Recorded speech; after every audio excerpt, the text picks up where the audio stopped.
Pisuema kanikana Osana no namama Nanga peya Kana wemsula Atanga kom lochi Kolo saho ayino bi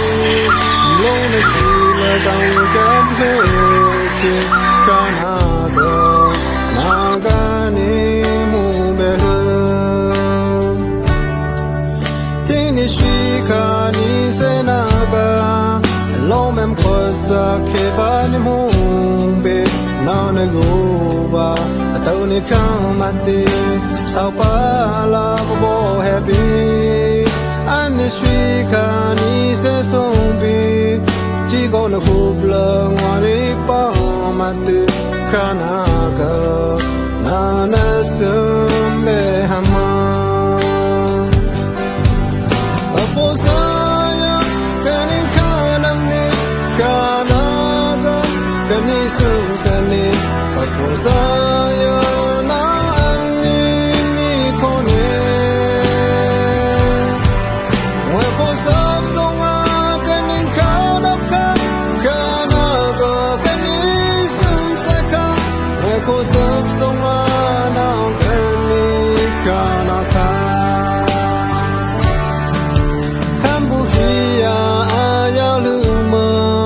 Nasiga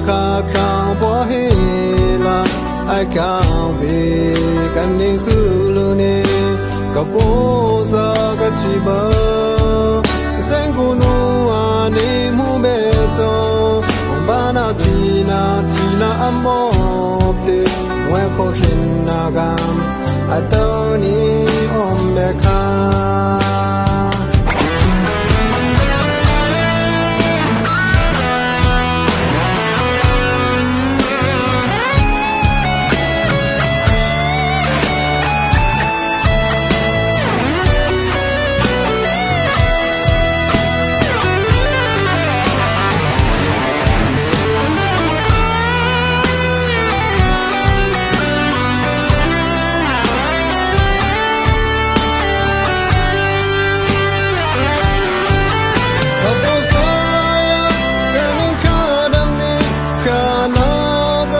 Kani susani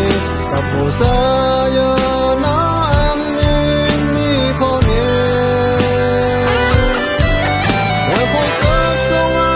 kani kanaka Kanaga kani sansaka